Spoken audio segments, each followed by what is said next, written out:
Bon, eh bien, je vous propose de commencer, par dire les choses de manière très claire et cash, sans passer par 4 chemins. Dans un peu plus d'un mois, nous connaîtrons le champion d'Europe de cette saison 24-25.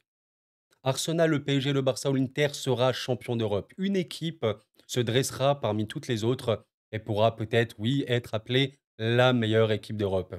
Ce qui est assez dingue, c'est qu'il y a 2 affiches de très, très haut niveau. Parmi ces affiches, il y aura une équipe, qui sera finaliste, qui n'aura jamais remporté cette Ligue des Champions avec cet Arsenal PSG.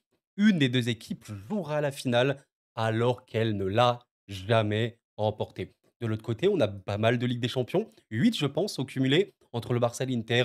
Je vous propose de parler de ça aujourd'hui. J'espère vraiment que vous allez bien. Installez-vous bien pour une vidéo qui s'annonce normalement être grosse. Avant de parler de ces affiches-là, mon cœur de fan de football vous fait ces vidéos-là évidemment d'analyse, mais j'ai aussi envie de parler, pardon, en tant que supporter et ouvrir mon cœur de supporter. Vous le savez bien, bon, je pense que ça se voit, non? Sur votre écran, je supporte le PSG et voilà, je vais mettre au-delà de mes pronos, mes prédictions, je vais mettre de ma passion, je vais mettre de mon émotion et voilà, vous décrire un petit peu comment je me sens avant cette affiche-là. Très tranquillement, très posément, avec, je l'espère, un recul, nécessaire. Je précise également que nous serons en live avant match pour ces 2 affiches, Arsenal PSG et Barça Inter. Je vous invite à passer, ce sera sur cette chaîne YouTube. On pourra même parler mercredi si vous voulez encore un petit peu débriefer, ce match Arsenal PSG. Bref, ce sont les matchs allez, je le rappelle. Grand moment, également un dernier message, après on passe quand même au match. On va commencer par celui du Arsenal PSG. C'est ma deuxième saison sur YouTube. Un grand moment, c'est un moment rare aussi, je pense que c'est un truc peut-être qu'on sous-estime un petit peu. Les demi-finales de la Ligue des Champions. Demi-finale. Demi-finale, les gars. On répète ça? Demi, demi, demi. Il reste 4 équipes. Il reste 3 matchs. C'est un honneur, c'est un plaisir rare que de vous faire ces vidéos-là. J'ai pu vous évoquer les demi-finales de l'année dernière en tant que supporter parisien avec le PSG. Bon, ça s'est mal fini, mais un plaisir de fou furieux. Je peux le refaire cette saison. C'est un truc de fou.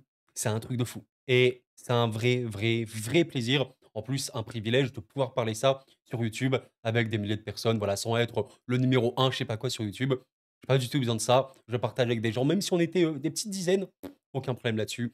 Merci infiniment à vous. Bref, pour me soutenir, vous connaissez toujours la chanson. Le like est le meilleur moyen de m'aider, 100% gratuit. Et n'hésitez pas à vous abonner pour rejoindre cette aventure. Commençons par Arsenal PSG. Une affiche que j'ai pas mal travaillé. Malheureusement, je n'ai pas eu assez le temps de bien préparer ce Barça Inter, mais je vous donnerai mon avis. Ça va surtout être une vidéo bien grosse vis-à-vis de cette Arsenal PSG. Bon, bon. Il y a beaucoup de stress. Là, je vais commencer par ça. Avant même de parler des clés, machin, il y a beaucoup de stress. Ça, c'est vraiment un délire que j'ai reçu ces derniers temps en live, en vidéo, machin. Coro, j'en peux plus, je suis stressé. Le PSG peut tout perdre, machin, truc. Je vais vous donner mon ressentiment. Bref, mon sentiment avant ce match-là, il est très très simple. Oui, il n'y a pas de débat quant au fait qu'affronter Arsenal, à ce moment-là, c'est un grand challenge. Maintenant, Arsenal, affronter ce PSG-là, c'est également un grand challenge.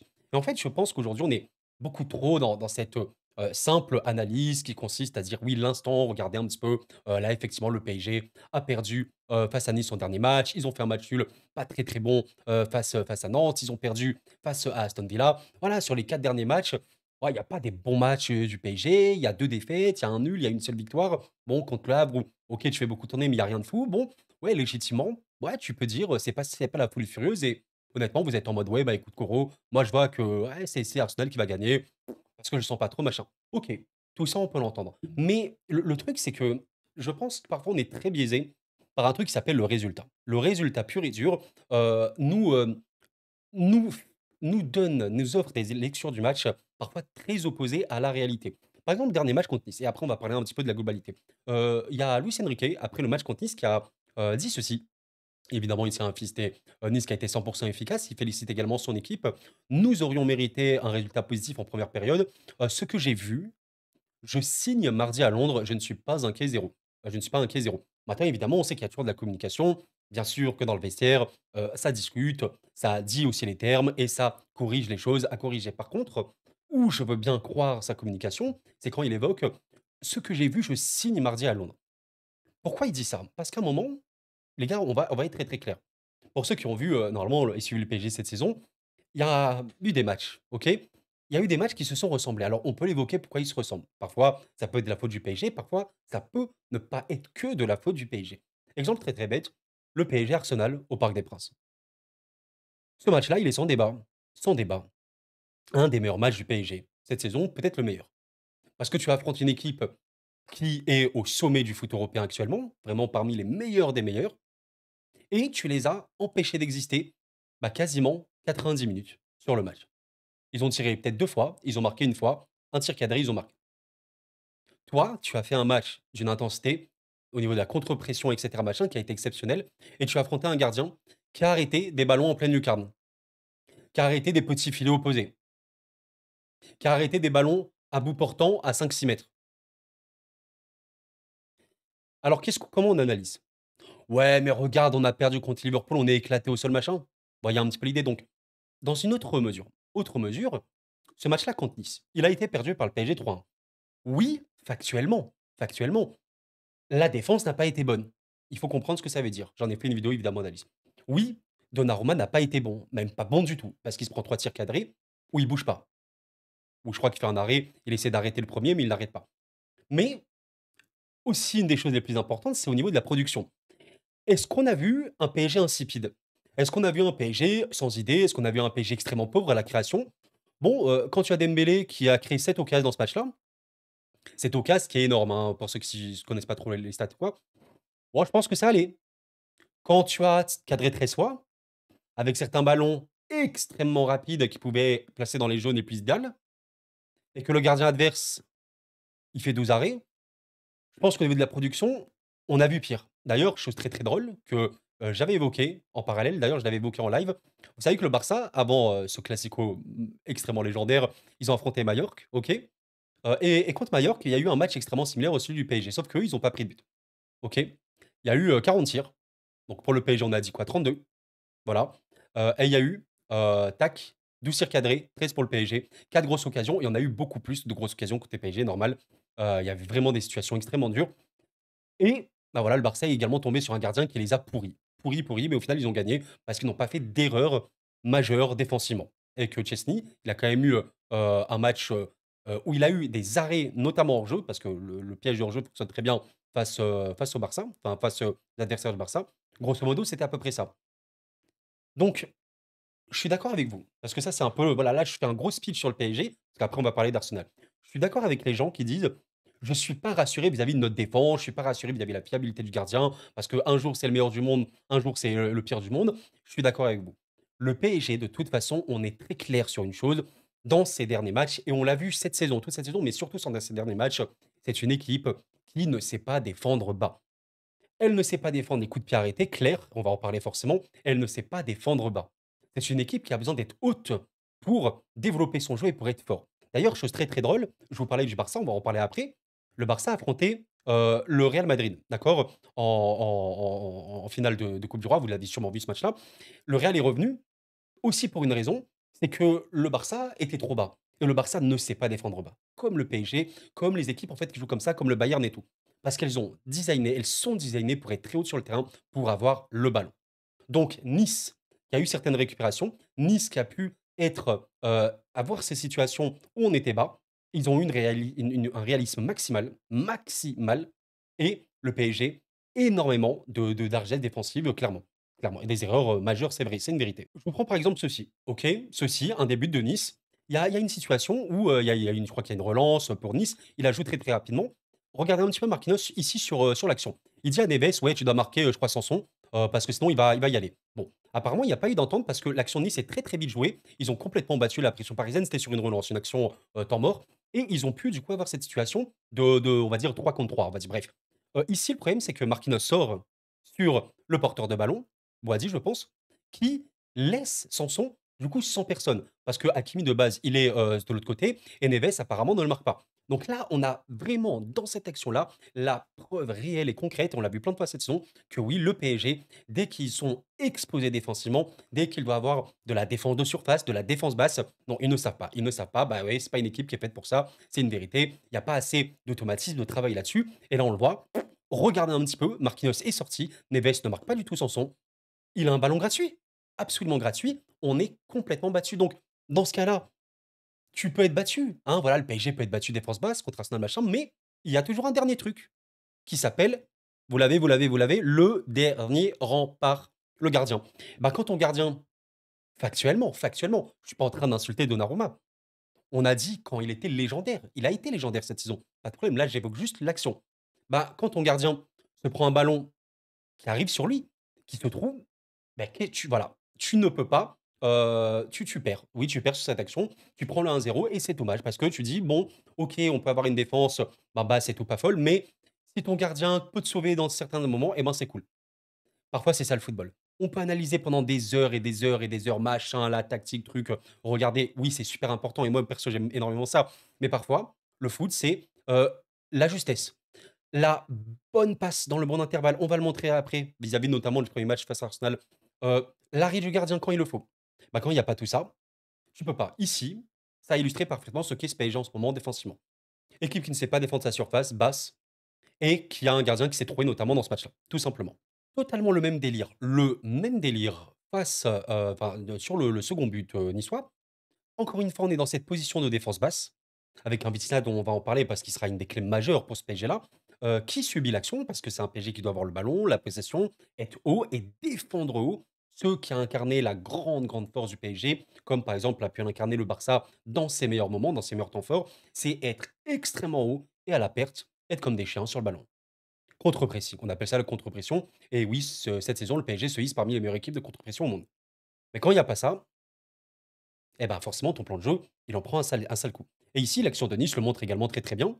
Grosso modo, ici, il y a une simple prise de ballon, pour les Niçois. Regardez un petit peu Nuno Mendes, il sort énormément, du marquage, du joueur niçois ici. On le voit, encore une fois, PSG ne défend pas bien, bas sur le terrain. Il y a une passe qui est transmise, bah, qui est très, très bonne. Pacho, il est obligé de sortir. Voyez à quel point cette équipe elle a peu de science, défensive, de science également du placement, quand elle doit défendre bas. Parce qu'ici, bon, Pacho, il est obligé de ressortir, mais du coup, ça va laisser un espace important. Marquinhos, il peut être au marquage ici de l'autre joueur niçois. Mais du coup, ce qui va se passer, c'est qu'il va y avoir une passe en retrait, puis un centre. Regardez un petit peu Sanson qui, au début de l'action, était là, désiré douer le marquer, mais bon, il va pas faire le retour jusque-là. Neves, il est au marquage de ce joueur niçois ici. Au final, Neves est dans le vent. Là, il ne marque personne. Marquinhos, il est, dans un entre-deux et Hakimi, il est complètement, focus sur le joueur derrière lui. Ça fait que lors du centre, Neves ne marque plus personne. Marquinhos, il entre les 2 et Hakimi, il hésite. Dans les faits, là, vous le voyez complètement et Nice l'a parfaitement illustré. Si le PSG n'a pas le ballon, il ne peut pas bien jouer.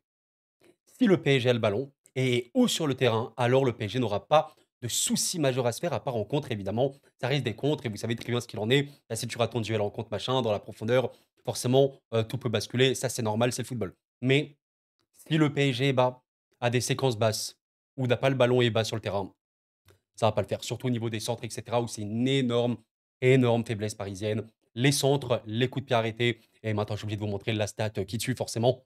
Donc ça, c'est forcément une des stats les plus sales, hein, forcément. Le PSG a encaissé 38 de ses buts sur coup de pied arrêté cette saison. Je sais pas si vous vous rendez compte, hein, c'est plus d'un tiers. Un tiers des buts du PSG, 19 sur 50, c'est sur coup de pied arrêté et vous le savez très, très bien, je pense. Arsenal a inscrit 27 buts sur coup de pied arrêté en compétition officielle cette saison. Je pense que c'est la première équipe d'Europe sur ce registre-là. Oui, c'est une vérité. Arsenal, c'est une spécialité qu'ils ont. Mais vous savez, je pense qu'il faut considérer une chose. Pourquoi le PSG est si faible sur coup de pied arrêté? Bon, évidemment, c'est une question de lecture du jeu, etc., machin, mais je pense que c'est au-delà des coups de pied arrêtés, les centres. Parce que la stat montre 38 de buts pris sur coup de pied arrêté pour le PSG, mais il y a combien de pourcentage en plus, hors coup de pied arrêté, sur des centres? Je suis quasi sûr que le PSG cette saison a pris beaucoup de buts sur les centres. On ne sait pas défendre sur ça et voilà, il faut vraiment avoir le ballon. Donc tout ça, voilà, là je vous fais vraiment une méga introduction pour vous dire, je peux comprendre vos inquiétudes vis-à-vis de ça. Maintenant, comme le dit Luis Enrique, il y a eu des choses rassurantes, il y a eu des choses très, très bonnes et qui se fait depuis ce début de saison. La productivité, la production, elle est bonne et parfois, bah, tu tombes sur des gardiens de fou. Alors OK, parfois tu tires trop sur le gardien. Je pense que sur ce match-là, Bulka, il reçoit des tirs un petit peu sur lui, mais il y a quand même des arrêts qui sont dingues. Il y a quand même des arrêts que beaucoup de gardiens ne font pas. Ou même Bulka ne ferait pas s'il n'était pas dans un bon soir. C'est le football. Et encore une fois, un des matchs qu'il a le mieux, qui a vraiment, vraiment, qui a le mieux illustré ceci, c'était, ce PSG Liverpool où Alisson, il te fait des arrêts, lucarne opposée, petit filet opposé, bout portant, je comprends rien. Donc il t'écœure complètement. Voilà. Il faudra une pression, folle, il faudra une énergie extrême, extrême à mettre face à Arsenal et je vous propose quand même de parler d'Arsenal parce que c'est aussi le but de cette vidéo. Et évidemment, vous en doutez bien, nous allons reparler du match qu'il y a eu entre Arsenal et le PSG, parce que c'est ça qui est drôle, les 2 équipes se sont affrontées en début de saison. Le club de Londres, Arsenal aura remporté ce match-là 2-0, avec une productivité globale relativement faible, avec en vrai 2 coups de pied. Ben, en fait, ce qui est très drôle, les 2 buts d'Arsenal, un coup franc direct et un centre. Encore une fois, la faiblesse dans les centres, sans le ballon, quand tu es bas, pour Havertz, je pense de mémoire, qui a marqué. Je vais vous montrer évidemment des images là-dessus. Pour vous tenir au courant, quels sont les derniers matchs et les derniers résultats d'Arsenal. Alors, il faut savoir que voilà, la dernière défaite de ce club, elle remonte au 22 février face à West Ham. Il y avait une période de crise, mini-crise, on va dire, avant le PSV. C'était notamment au niveau de l'attaque et le niveau de terminer des actions et de marquer des buts. C'était une équipe qui marquait assez peu. 0 but contre Newcastle en Cup. Il y avait 0 but contre West Ham, 0 but contre Tottenham. Une équipe vraiment en panne et qui n'avait pas d'idée, etc. Bon, au final, ils ont été en extrême surperformance contre le PSV. Ils ont marqué des buts un peu foufou contre d'autres équipes. Bah, voilà, forcément, le Real Madrid, il y a eu un doublé de Declan Rice sur coup franc. Donc forcément, c'est une folie furieuse. Je vous montrerai les buts qui se sont pris. Vous allez remarquer quelque chose, ça prouve vraiment que cette équipe d'Arsenal n'a pas des milliards de faiblesses. Mais ce qui est dingue, c'est que la plupart des buts récents qu'ils ont mis, même ceux contre Ipswich, etc., il y a beaucoup de situations, en fait, ils exploitent les vitesses, les attaques rapides, les espaces et les contres où ils ont pas marqué pas mal de buts. J'ai remarqué en contre ces derniers temps. C'est aussi une vérité. Bon, je vais vous montrer quand même les actions que j'ai envie de vous illustrer vis-à-vis du match aller face au PSG. Enfin, match aller, le match qu'il y avait en octobre, tout simplement. Et en fait, également se poser la question quel type d'Arsenal nous verrons au Parc des Princes, j'allais dire, à l'Emirates. C'est quand même une situation assez particulière, assez compliquée à aborder parce que c'est un match aller. C'est un match aller et généralement les matchs allers, ça joue sur, on rappelle, c'est deux matchs. Est-ce que lors du match aller, tu vas à fond te donner, tu vas énormément te découvrir et cetera?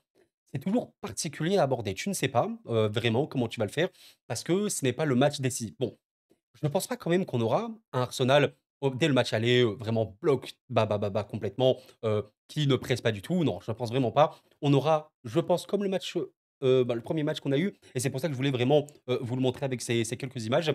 Je vais vous montrer toutes les séquences qu'il y a eu dans ce match-là et vous montrer également que, c'est un PSG qui évidemment doit faire le moins d'erreurs possible face à Arsenal-là, qui doit leur empêcher d'avoir le ballon, mais ce n'est pas un Arsenal absolument, invincible défensivement comme on entend. C'est une équipe qui est extrêmement forte défensivement. C'est la meilleure équipe, probablement du monde défensivement. Ils subissent très peu d'occasions et cetera et tous les buts qu'ils ont pris ces derniers temps, c'est des actions. En vrai, je vais le montrer maintenant comme ça au moins on est très fixé. Voilà, j'ai à peu près screen, c'est une vérité. Arsenal prend très peu de buts dans le jeu.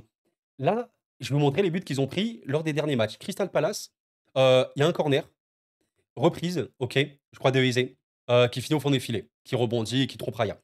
Ça, c'était un but de Crystal Palace. Là, qu'est-ce qu'on a? Perte de Saliba, Saliba qui a fait une erreur face au Real également. Ballon récupéré de Mateta, lob et ça marque. Vous voyez, donc c'est pas des buts dans le jeu, hein, à proprement parler. Là, c'est une paire de balles.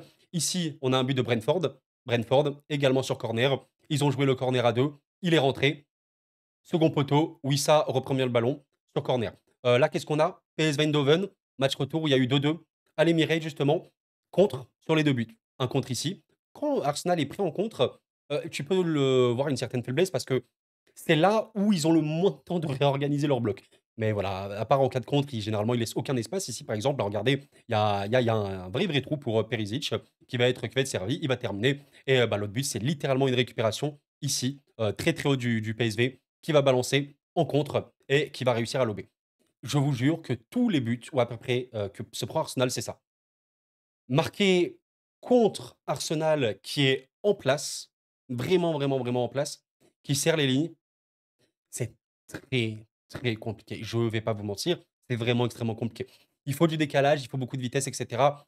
Je vous rassure, la bonne nouvelle quand même, si vous êtes parisien, c'est pas comme si le PSG n'avait pas d'armes pour faire tomber un bloc aussi solide que celui d'Arsenal. S'il y a bien quelques équipes dans le monde qui peuvent faire tomber ce bloc-là, il y a bien le PSG dedans. Parce qu'il y a des joueurs d'élite offensivement, vous le savez très très bien, et je vais évidemment vous l'illustrer. Alors regardez un petit peu cette position qui a amené au premier but, d'Arsenal, celui de Havertz. On remarque un PSG qui, voilà, sans ballon, alors un PSG, est-ce que je vous remontre la composition qu'il y avait à l'époque? Voilà, je vais quand même vous la remontrer pour la forme. Il y avait Lee dans ce registre de faux neuf polyvalent, donc très, très peu de dangerosité. Doué, jouait un de ses tout premiers matchs. Il y avait un milieu, Neves, Witsla, Warren Zaïre-Emery et une défense, dont on a l'habitude de voir avec Barcola. Il n'y avait pas Dembélé et Koulibaly était encore ici. Bon, pour que vous voyez un petit peu, l'idée qu'il y a eu évidemment de Donnarumma, je pense qu'il a eu, une des pires notes de cette rencontre-là parce que si vous vous rappelez bien, tu n'es pas mis en extrême méga difficulté en première période. Dans les faits, il y a eu des situations pour Arsenal mais il y a quoi? Voilà, 2 tirs cadrés, il y a 2 buts. Donc, c'est pas comme si on avait vu, un Arsenal méga dangereux, même si évidemment le PSG n'avait pas eu beaucoup d'actions de but, d'occasions pures, franches. Par contre, des situations, il y en a eu, je vais vous le montrer. Vous voyez ici, bah, c'est une situation que le PSG aime pas trop, parce que le PSG doit avoir le ballon. On regarde un petit peu, ici, le PSG a essayé de déclencher une contre-pression avec Neves qui est plutôt haut, Warren qui est plutôt haut également. Bon, il y a un ballon qui va être trouvé de la part d'Arsenal sur le côté et une prise de balle qui va être réussie, je pense, par Trossard qui va réussir à battre Doué dans son vis-à-vis. Bon, dans ce cas-là, forcément, il y a une accélération, il y a énormément d'espace qui peuvent être exploités par l'adversaire parce que le PSG reste très haut, donc dès qu'il y a une pression battue, ça peut faire des dégâts. Et là, illustration parfaite de ce qu'on a vu toute la saison dans ce PSG-là, et je vous dirais même depuis que Luis Enrique est là, voilà, c'est un PSG qui doit avoir le ballon. Il ne doit pas se retrouver dans ces situations où un joueur peut centrer pour un joueur très, très chaud de la tête comme Havertz. Bah, regardez un petit peu, mmh, Pacho et Nuno Mendes ici. Ben ouais, personne saute, Havertz peut prendre le ballon et Donnarumma se trompe complètement. Oh, on va pas inventer un miracle, hein. Si tu sais pas défendre, bah, tu sais pas défendre, bah. Si tu sais pas défendre, descendre, tu sais pas défendre, descendre. Ce serait bien, forcément, pour l'année prochaine, d'avoir peut-être un joueur qui, est élite dans le duel aérien, dans la lecture du jeu. Pacho est, je pense, le meilleur joueur de duel aérien au PSG, défensivement, mais il n'est pas élite. Je connais un petit peu la data de Pacho, il est bon. Je pense qu'il est un peu très bon, mais pas vraiment très bon, il est bon, mais il est pas du tout élite. C'est pas, voilà, des joueurs au duel aérien qui sont quasiment invincibles. Bon, bah, là, il y a un simple centre, regardez l'action, vous avez vu? Il n'y a rien de fou. Ça, c'est un truc. Pression battue d'Arsenal. Il y a un vis-à-vis battu avec Trossard. Il va rush, il va centrer et but. Il y a rien de fou. Il y a pas une possession de 5-10 minutes, 5-10 minutes, 2 minutes, vous avez compris l'idée. Et il y a ton gardien qui se trouve. Donc c'est très, très dommage. Ça, je pense vraiment que c'est une position qu'on risque beaucoup, vraiment de beaucoup voir pour Arsenal, c'est-à-dire ce sort de bloc médian bas. Bloc médian bas, bloc médian haut avec une perte, dès que le PSG perdra le ballon, on va dire, dès que le PSG, pardon, sera dans sa surface, il y aura une forte pression d'Arsenal. Par contre, si le PSG est dans la surface d'Arsenal, ils tenteront peut-être un pressing individuel, c'est-à-dire, par exemple, ici, Saka qui peut sortir un petit peu sur Mendes et cetera, mais ils ne tenteront pas forcément un pressing extrême dans cette phase du jeu-là parce qu'ils savent défendre en bloc médian bas. Je pense que vous en souvenez face au Real Madrid notamment, c'est une équipe qui sait totalement le faire. Mais effectivement, c'est pas une équipe qui est invincible si tu mets du mouvement, si tu mets, du jeu en une touche. Ici, il y a pas d'occasion franche nette pour le PSG, mais il y a une 2 où Nuno Mendes va trouver Barcola. Barcola va littéralement le retrouver. Nuno Mendes va passer Saka. Saka, bon voilà, qui reste un ailier, même s'il défend, ça reste un ailier. Il va le passer. Bah, là, il y a une situation où, tu as tout le bloc d'Arsenal qui est obligé de reculer. Tu as en vrai des situations extérieures surface que tu peux trouver, même s'il y aura souvent dans ces ballons-là, tu vois, les ballons en retrait, très souvent, tu auras Rice, Partey, même si Partey, attention, sera absent et ça peut être une grosse clé. Mais voilà, tu peux, en cas de décalage, si tu as un bloc d'Arsenal relativement haut, j'allais dire médian, vous avez compris, tu fais un jeu en une touche, tu joues rapidement, tu peux déstabiliser le bloc et arriver à trouver de l'accélération. Bon, bah ici, Nuno Mendes, l'action est bonne. Au final, il va tirer ici. Ouais, il va tirer dans un angle un peu chaud. Alors, Doué avait marqué comme ça face à Aston Villa, entre autres. Mais dans les faits, il y a toujours mieux à faire. Peut-être qu'ici, tu peux servir Hakimi. On avait vraiment manqué de présence axiale dans ce match-là. Je m'en souviens très très bien. Dembélé qui n'était pas là et qui était beaucoup moins axial que maintenant. Tu peux passer en retrait sur Lee, même si je vois que ça peut fermer avec Partey notamment. Tu peux essayer, hein, essayer de trouver dans cet espace-là. Hakimi, c'est compliqué. Pourquoi pas renverser au second poteau? Au final, tu as tenté de frapper. Ouais, tu me diras, la, passe, la frappe, elle passe à rien du poteau? Ouais, bon, dans les faits, je pense que Raya, quoi qu'il arrive, l'avait. Mais tu vois un petit peu l'idée. Tu peux déséquilibrer le bloc d'Arsenal si tu mets beaucoup de vitesse, beaucoup de mouvement. Et encore une fois, ça va être un jeu de pression de toute façon. Ben, si tu as une situation où Arsenal est plutôt sur le terrain et que tu arrives à récupérer comme ici, où il y a une bonne récupération bah, de Nuno Mendes, bon, voilà, tu peux transitionner très rapidement. Voilà, avec, Doué qui va avoir le ballon, Doué qui va transmettre un ballon pour Hakimi très, très bon là l'action, il y a rien à dire. Hakimi qui prend complètement de vitesse Calafiori. Bon, il va tenter de fermer. Un peu dommage, la lucidité, comme je vous le disais tout à l'heure, le dernier geste, l'avant-dernier geste, la bonne passe quand il le faut, la frappe quand il le faut, la lucidité, c'est ce dont il faut pour remporter des matchs. Et c'est ce qui différencie les équipes de haut niveau, de très haut niveau et les meilleures équipes du monde. Les meilleures équipes du monde, parfois, ce qu'elles ont de plus que juste les très bonnes, ben, elles savent quand faire le bon geste. Ici, l'action est très bonne, la sortie de balle, elle est superbe. Il y a rien à dire. Hakimi, il fait une course de malade. La passe de Doué, elle est millimétrée. Mais il tente de tirer sur un angle extrêmement fermé alors que Lee est extérieur. Enfin, il est en retrait. Là, il y a, comme je vous l'ai dit, peut-être une vulnérabilité pour Arsenal au niveau des contres parce que c'est là où ils ont le moins de temps pour organiser leur défense. Ben ouais, ici, Lille est bien positionné, mais il n'est pas servi. Peut-être qu'il ne l'aurait pas marqué, hein. On a déjà vu le PSG manquer de finition, même tirer dans le ciel dans ces positions-là. Peut-être que Raya aurait fait un arrêt, peut-être que le ballon aurait été contré. Mais le sens du jeu, c'est de passer à Lille. Tu vois un petit peu l'idée. Et ce match, le football, ça peut être ça. C'est, encore une fois, ça joue sur ces détails-là. Bon, évidemment, hein, ce qui te met vraiment dans le mal, alors que tu étais plutôt OK dans le match, tu te prends un but de Havertz qui est vraiment dommage. Bon, et juste après, ben, un coup franc. Coup franc, voilà, direct, où bah, j'ai pas trop compris, le ballon va sur Donnarumma, mais il arrive quand même à le rater. Bah, c'est comme ça. Je me rappelle, ce là j'étais énervé. Ouais, on a eu factuellement des Donnarumma qui n'a pas été du tout performant en phase de groupe, notamment de Ligue des Champions. Et ben, on espère que si il a des corners ou quoi arrêtés, machin, et ben, qu'il arrive à faire le taf. Mais effectivement, c'est très, très frustrant quand tu arrives là, 2-0 à la mi-temps, alors que tu as pas vu un Arsenal de fou furieux, même si toi aussi, tu n'as pas eu des occasions de but purs, mais tu as eu des situations qui auraient pu t'amener à des occasions de but purs et durs. Arsenal reste une équipe de pression, comme je vous l'ai dit tout à l'heure, si le PSG a le ballon dans sa surface, par exemple, relance du gardien ou une touche, et ben forcément là, vous aurez un bloc très, très, très haut d'Arsenal. Regardez un petit peu, voilà, ils sont ultra hauts. Nuno Mendes va tenter, bah, comme d'habitude, une relance propre.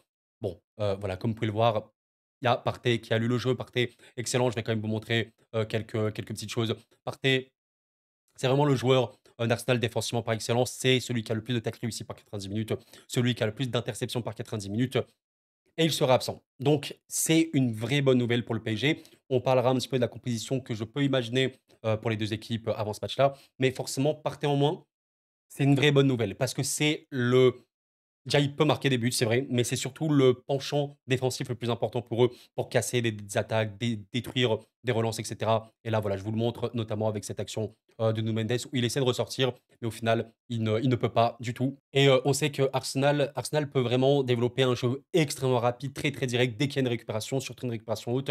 Ici, partez, prends le ballon, Heu, il y a quasiment aucune touche de balle pour une situation, une vraie situation pour Arsenal. Regardez un petit peu, le ballon va arriver sur Saka. Saka va, lancer sur là, j'arrive pas à voir les noms, mais il y a une touche de balle qui va arriver pour Havertz, une touche de balle sans contrôle qui va arriver pour Martinelli et sans contrôle, il fait une reprise de volée qui, cette fois-ci, va être arrêtée par Donnarumma. Mais là, sur cette action, il y a simplement Mendes qui a tenté de relancer, partait à récup, une touche, une touche, une touche, tir. Voilà l'action qu'il y a eu d'Arsenal. Donc ça peut être très direct, très rapide et il faut être, très, solide dans ces moments-là, dans la lucidité et là, on l'a vu, ouais, le PSG sur chaque touche de balle était dépassé et la défense était complètement à l'eau. Ouais, c'est pour ça que si tu perds des ballons hauts, ouais, ça peut être, très, très dangereux forcément. Voilà, franchement, j'ai pris ce screen pour vous illustrer la position que j'imagine. Je vais enlever ma tête rapidement. Voilà, vous le voyez, ce sort de, allez, 4-3-3 comme ça à plat, H4-4-2 qui peut être, voilà, en fonction, mais ce bloc qu'on appelle médian haut ou médian bas en fonction, là, c'est plutôt de la médian haut où tu essaies d'empêcher l'adversaire, de développer son jeu. C'est typiquement une position qui risque d'arriver en fonction de la dynamique du match. Là, par exemple, vous voyez, il y a pas trop de pression de la part des joueurs d'Arsenal, mais tu peux trouver, hein, des espaces. Par exemple, ici, Warren, tu vois que tu as des bons ballons à trouver pour lui, entre les lignes, dans les intervalles. Il faut les trouver pour créer de l'accélération de jeu. Et quand tu arrives, par exemple, ici, il y avait une action où tu as réussi à battre, bah, voilà, exactement la pression que je vous ai montré comme ça, sans trop de pressing, justement.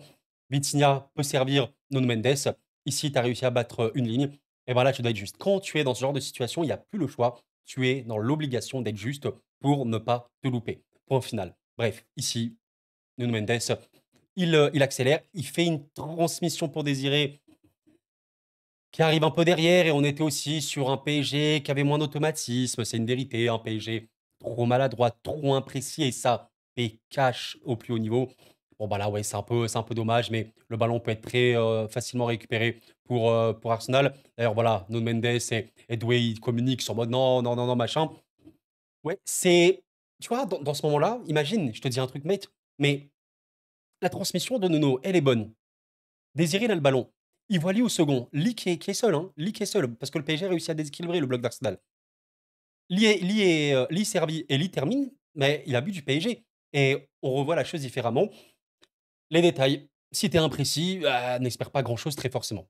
Ce qui est terrible, c'est que sur la même action, il y a une méga situation pour Arsenal, enfin une situation où il y a une relance extrêmement axiale de Raya qui est vraiment très très bon là-dessus. Et vraiment, un jeu très très vertical qui va permettre Arsenal de se trouver dans cette position avec encore une fois un PSG super bas. Regardez la position de Fitina, c'est tellement pas une position qu'il aime. Alors OK, il s'est amélioré défensivement, même si ces derniers matchs, oui, c'est un Vitinha un peu moindre défensivement, c'est un Vitinha qui perd peut-être un peu plus de ballons, c'est une vérité, c'est une vérité. Mais là, c'est pas bon. Regardez la position du PSG. Non, non, non, non, non, on ne peut pas être dans cette situation. On ne peut pas. C'est impossible. Avec Hakimi qui se retrouve ici un petit peu au milieu de nulle part, Warren qui doit compenser, c'est impossible. C'est pas possible. Là, pour Arsenal, c'est du pain c'est du pain. C'est magnifique l'action. Martinelli qui peut centrer et ben, comme d'habitude, vous avez retenu ce que j'ai dit en intro. Tu nul sur les centres, tu nul sur les coups de pied arrêtés. Havertz, il est littéralement seul. Il est seul, c'est une folie. Là, vraiment, c'est terrible. Tu sens que ce PSG, tu ne peux pas et ça, c'est vraiment un énorme point faible qui peut te coûter les qualifications, qui peut te coûter la Ligue des Champions. À l'avenir, dans les saisons qui arriveront, tu dois t'améliorer sur ça. Parce que pourquoi on a cette frustration avec ce PSG de se dire: «L'adversaire, il a quasiment rien, mais il marque des fois». Alors OK, ton gardien, parfois, il se rate, mais aussi parce que les peu de situations que va avoir l'adversaire, ça va être des situations de gros dangers pour toi. Parce que tu es trop faible dans ces situations où tu es bas, où tu ne sais pas gérer les centres et tout. Là, heureusement que Havertz, je crois qu'il rate un peu sa tête. Enfin non, il la rate pas, elle est cadrée, mais c'est arrêté. Sur l'action d'après, c'est ça qui est dingue, regardez. 57-8, OK. Il y a une relance très rapide, il y a un contre. 57-16. Voilà, vous le voyez, 57-16. Il y a un contre, là où tu peux exploiter Arsenal. Désiré Doué rate son contrôle. Tellement dommage parce que là, tu rates pas trop ton contrôle. Tu es précis encore une fois. Bah, il y a Barcola qui arrive comme une flèche. Il arrive comme une flèche, Barcola. Et ouais, c'est le football. Il y a eu un corner après. Bon, Neves se tente un petit pied. OK, transversal. C'est pas OK, tu peux marquer ce coup de pied arrêté, même s'ils sont aussi bons sur les coups de pied arrêtés défensifs, mais tu peux, hein, pourquoi pas. Et encore une fois, ici, tu récupères le ballon haut, tu dois faire mieux. Voilà, tu as un peu de vitesse, tu as un peu d'accélération. Bon, ouais, tu temporises un petit peu trop, OK, voilà, bien un petit peu en retrait, mais tu peux créer un décalage, tu trouves tu vois que le bloc là d'Arsenal ne s'est pas super bien remis. Tu peux trouver un petit peu des relais intérieurs ici, mais là, les Parisiens sont un peu trop. OK, Lee va tenter de frapper. Bon, c'était pas des vraies occasions, mais bon, regardez, Raya ici, il fait pas un très, très bon arrêt. Kolo, il peut marquer, il peut marquer Kolo. Bah, il rate son contrôle. Qu'est-ce que tu veux faire comme ça? Tu ne peux pas, bien sûr que tu ne peux pas. Je suis d'accord avec vous. Ça, c'est clair et net et après Arsenal peut récupérer le ballon. Et tu sais, un moment où tu sais que tu n'y arrives plus, tu sais que tu n'arrives pas à créer des situations parce que tu es trop imprécis et cetera. Quand tu commences à centrer, pour moi, le PSG n'est pas une équipe qui, j'allais dire que c'est bien centré. Il y a des bons centreurs, mais il y a pas des bons gars de la tête. Donc quand tu vois le PSG, on a notamment eu dans des matchs comme ça très stériles, où tu es là, tu commences à centrer, centrer, centrer, centrer, dans l'espoir qu'il y ait quelque chose qui arrive.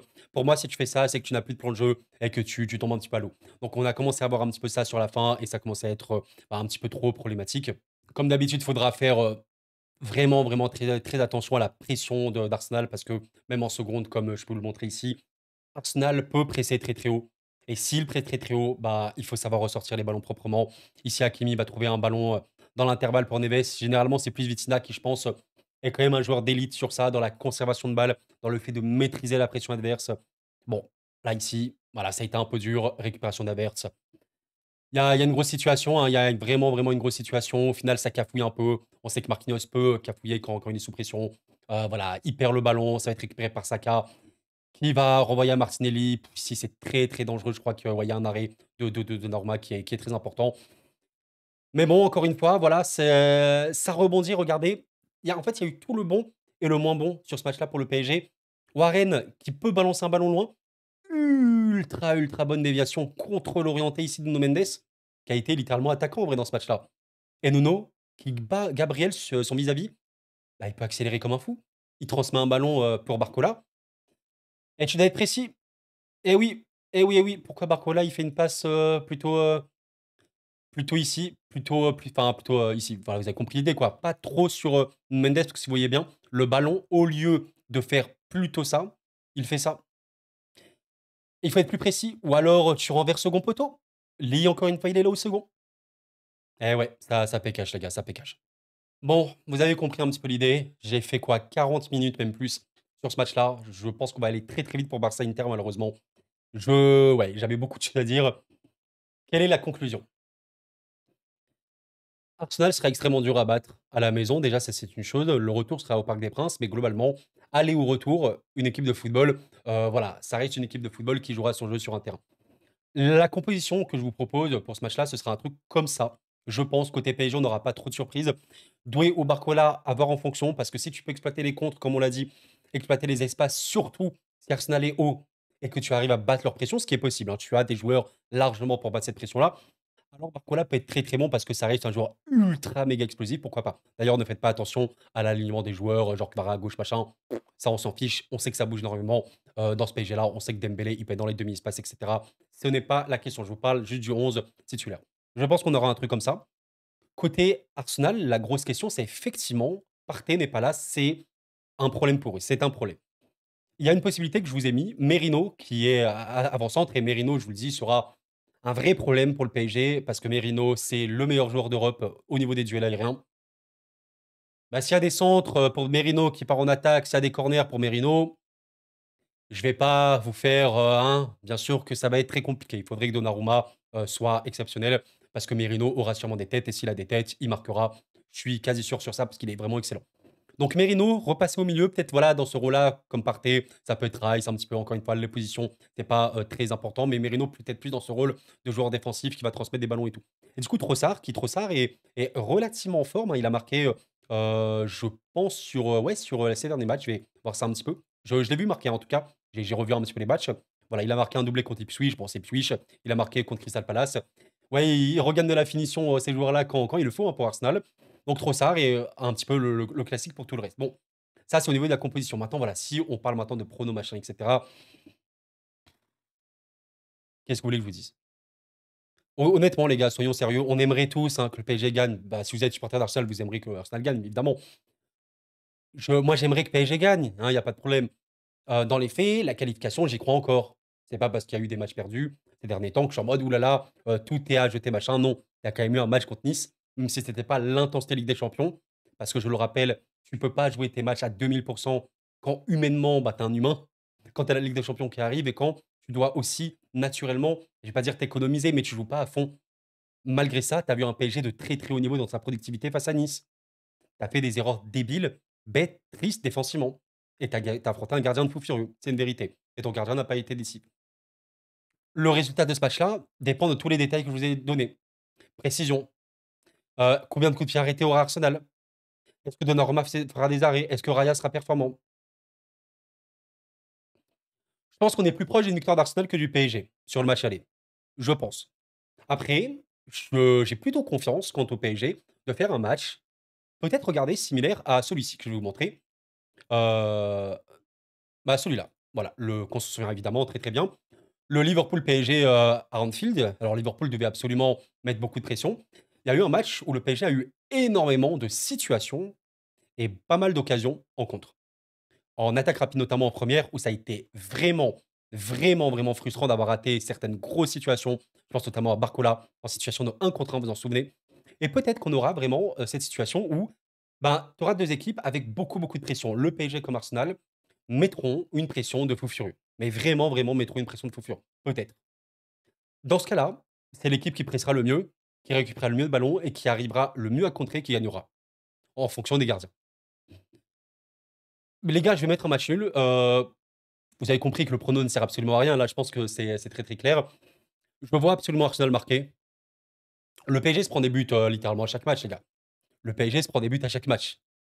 Voilà, quasiment à chaque match et 3 buts, sur les, 6 buts sur, voilà, sur Aston Villa, Nice, donc très, très gênant. Je vois Arsenal marquer. Je vois Arsenal marquer.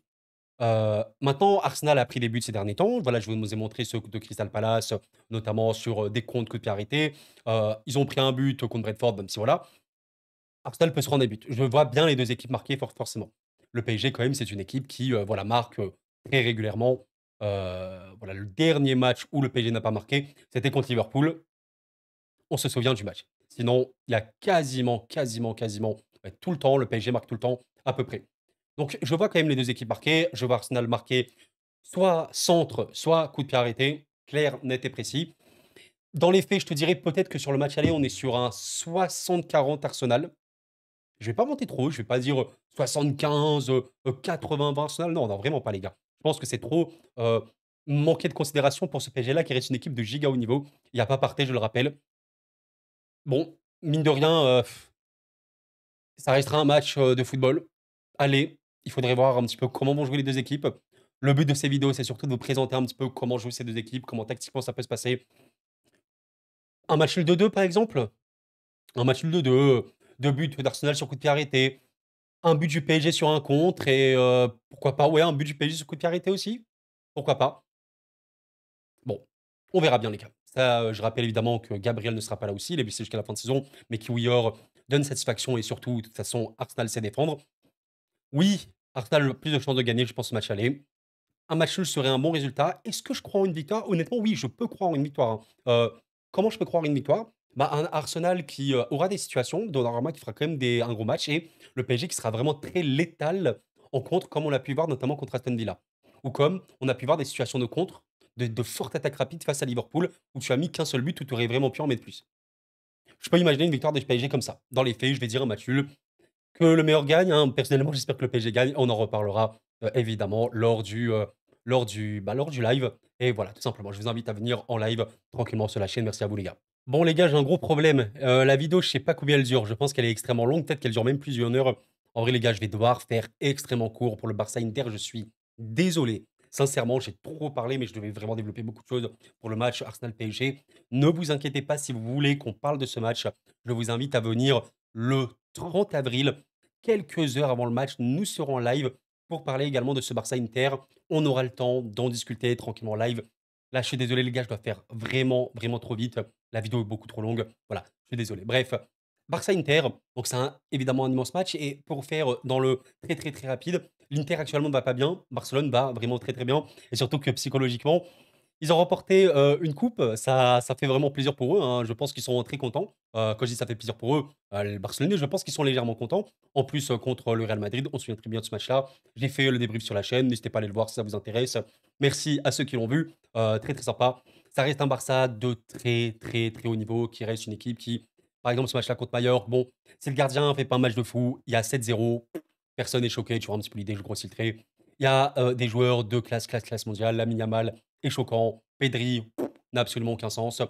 Une équipe qui a besoin d'avoir le ballon, comme d'habitude. Par exemple, ici, on l'a bien vu, la seule défaite, je crois, de l'année pour Barcelone, où ils ont trop subi. Ça s'expliquait aussi par le fait qu'ils n'avaient pas assez le ballon. Pas assez le ballon, le Barça doit avoir le ballon. Très clair. Même voilà, face au Real Madrid, la seconde période, ils avaient le ballon, mais au bout d'un moment, il avait beaucoup moins. C'est pour ça qu'il y avait beaucoup de pics pour le Real. C'est un Barça qui doit contrôler. Contrôler, être haut et contre-presser. C'est les principes fliquins. Plus t'es haut, mieux c'est. Plus tu presses, mieux c'est. Et plus tu es, voilà, plus tu auras des occasions et tu gagneras. Maintenant, c'est un Barça qui a énormément joué, qui fatigue aussi, c'est normal. Mais voilà, de l'autre côté, effectivement, il y a un Inter Milan qui va pas bien. Qui va pas bien. Et alors, j'ai revu ce match-là contre Rome, c'est pour ça que je vous dis, venez, on en reparle en live. C'était un match super intéressant, vraiment, où l'Inter avait énormément de mal. Et un Manu Koné, j'ai trouvé notamment excellent. Excellent Manu Koné. C'est un Inter que je sens vraiment faible physiquement en ce moment. Quand je dis faible physiquement, j'entends surtout que j'ai l'impression qu'ils sont extrêmement fatigués. On sait que c'est un 11 qui ne change pas beaucoup. Généralement, le 11 qu'on voit, bon là, il y avait notamment, où il est Dumfries qui est revenu évidemment, mais là je le vois pas, il n'était pas dans le groupe, non, il n'était pas dans le groupe. Bah, je parle de Mkhitaryan, voilà, qui n'était pas là. Fratessi l'avait remplacé, mais il y a beaucoup d'effets de chute pour l'Inter, c'est pas arrivé depuis très, très longtemps, dont une défaite en coupe, s'il vous plaît.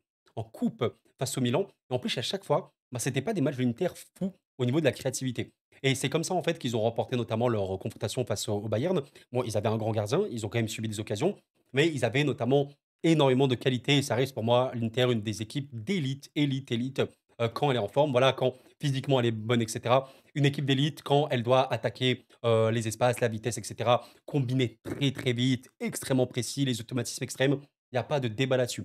On peut imaginer un Barça très, très haut sur le terrain et un Inter qui va ressortir les ballons millimétrés, une touche, 2 touches, 3 touches, machin et peuvent marquer comme ça sur des contres fulgurants rapides. C'est possible. Mais j'ai peur de la capacité physique de l'Inter à le faire. Face au Bayern, c'était limite, hein, c'était limite, vraiment, limite. Ils sont passés, ils ont mérité de passer forcément, mais franchement, le Bayern avec une équipe plus type, avec une meilleure défense, avec un meilleur gardien, peut-être qu'il passe honnêtement, parce que ça a été vraiment, vraiment poussif à un moment, tu l'as senti. Je sais pas à quel point cet Inter va pouvoir répondre à ce Barça-là. Je suis relativement confiant pour le Barça lors de ce match aller, si j'imagine en fait la dynamique, qui va arriver. Je précise une chose, Pavard ne sera pas là. Pavard a été blessé. C'est vraiment un gros, gros problème pour l'Inter, parce que c'est un joueur titulaire extrêmement bon et Marcus Thuram ne sera également pas là. Alors Arnautovic peut faire le taf, il a été honnêtement très bon, mais Thuram reste extrêmement important pour cette Inter-là. Ouais, honnêtement, par rapport à tout ce que je vous dis, je suis quand même dans l'idée de partir sur une, ouais, victoire du Barça, je pense quand même. Puis, encore une fois, ça c'est, mes pourcentages, c'est à quel point je suis confiant.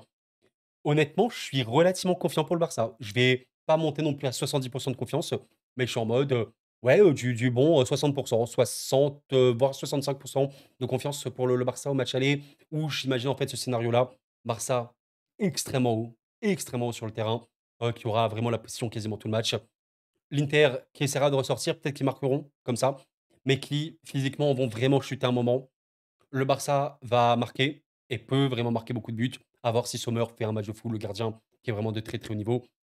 C'est le match aller, je vois quand même le Barça mettre beaucoup de pression, on verra bien. Mais attention, parce que si le Barça également chute physiquement, un petit peu comme ce qu'on a pu voir face au Real, alors le Barça pourrait également souffrir. Dans les faits, j'imagine bien une victoire du Barça pour ce match aller à la maison, et même sur un 2 buts d'écart. 2 buts d'écart, ça me choquerait pas des masses. Bah écoutez les gars, on finit cette vidéo là ici. Alors je suis désolé hein, pour ceux qui attendaient grosse analyse sur le Barça Inter, je peux pas. Trop long là, sinon ça va durer 1 heure et demie, c'est impossible. On en reparlera en live. Je vous souhaite vraiment une excellente journée Ligue des Champions, ça va être dingue. Je pense que là, si vous avez écouté du début à la fin mon analyse de Arsenal Inter, Arsenal, PSG, vous avez vraiment, vraiment cette, ouais, vous sentez à quel point je suis investi et qu'il y a beaucoup, beaucoup de choses à voir. On verra bien tout ça les gars. Bref, je vous souhaite une excellente semaine. On en reparlera en live. C'était Gros, prenez soin de vous et la paix sur vous.